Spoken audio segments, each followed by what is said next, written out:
Our first speaker, as mentioned, will be Dr. Simon Donner. He's an interdisciplinary climate scientist and professor at the University of British Columbia, and he teaches and conducts research in the intersection of climate science, marine science, and policy. He holds appointments in UBC's Geography Department, its Institute for Resources, Environment, and Sustainability, and the Institute for Oceans and Fisheries. So very well-rounded, and thank you so much for joining us today. And Dr. Donner will set the context and speak to the need for courage and urgent action. Thank you.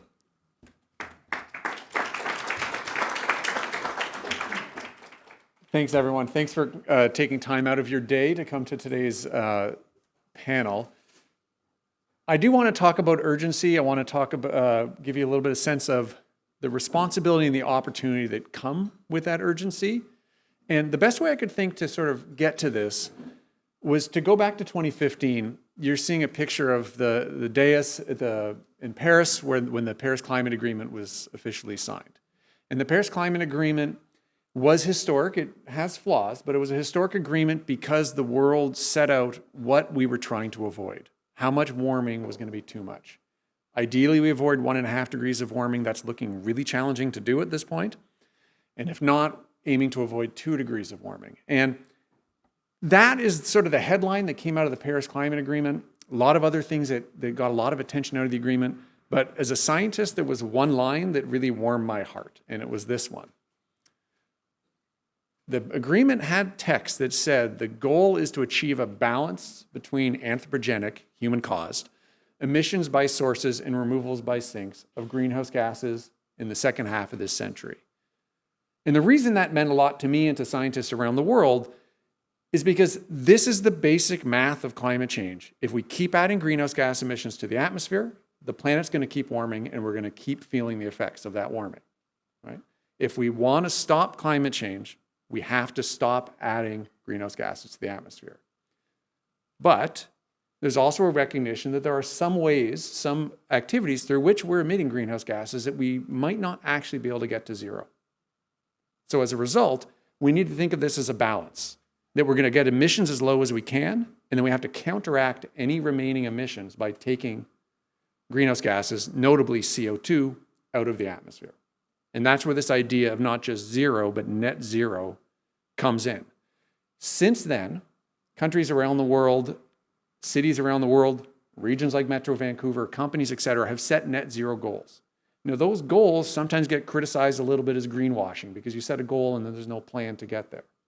But I think it's important to always remember that there's a reason that net zero should be the goal. That's the way we stop climate change, right? And scientists, upon the request of the United Nations from the Paris Climate Agreement, began this sort of analysis of, well, what does the budget look like? How much carbon do we have left to burn if we want to avoid certain levels of warming? And how can we apportion that out? That began we've been doing the research for a long time, but it first became really prominent from a report that was done in 2018 upon the request of the United Nations of what would be the effects of 1.5 degrees of warming and how would we avoid that? And how would that be different from 2 degrees of warming? The release of this report in 2018 is largely what inspired Greta Thunberg and led to the Fridays for the Future movement, leading to the protests in Vancouver we just heard about, right? There's a picture from the protest. I was also there. I'm not sure whether I was a protester or somebody being protested against. It's hard to say. In this agreement, in this report, again, you had the target that became famous and used by the Fridays for the Future movement that we need to reduce emissions by almost half by 2030 to avoid 1.5 degrees of warming. But beyond it, that net zero line, reaching net zero by 2050. Now that's for 1.5 degrees of warming. If you want to avoid 2 degrees of warming, it's more like 2065, 2070. And countries around the world have adopted this as a goal, including Canada. We passed a bill in Parliament, Bill C-12, that established net zero by 2050 as Canada's goal. And I'm fortunate enough to be part of an advisory body to the Federal Minister of the Environment and Climate Change Canada on how do you determine the pathways to that goal and what should our targets be along the way. Our advisory body, when we started a couple years ago, our first piece of work was just to say, putting numbers aside, what are some of the values and principles we need in order to use to sort of help us define those pathways. Now, I can't go through all of these in 8 minutes, but there's two I want to highlight because I think they're particularly important for our region.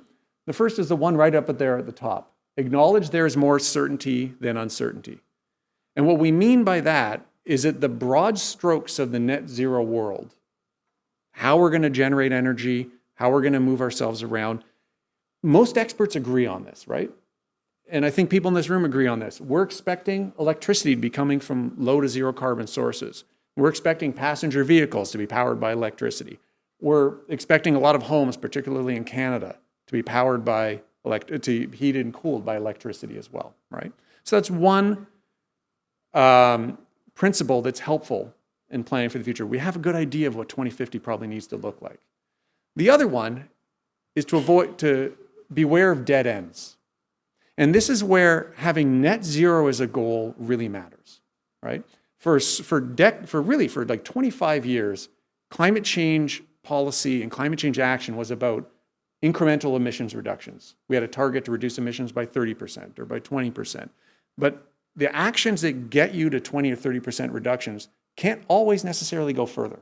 So the benefit of having that certainty around 2050 is that we can make choices now that get us on that pathway to 2050 and make sure they're not ones that are only going to get us part of the way there.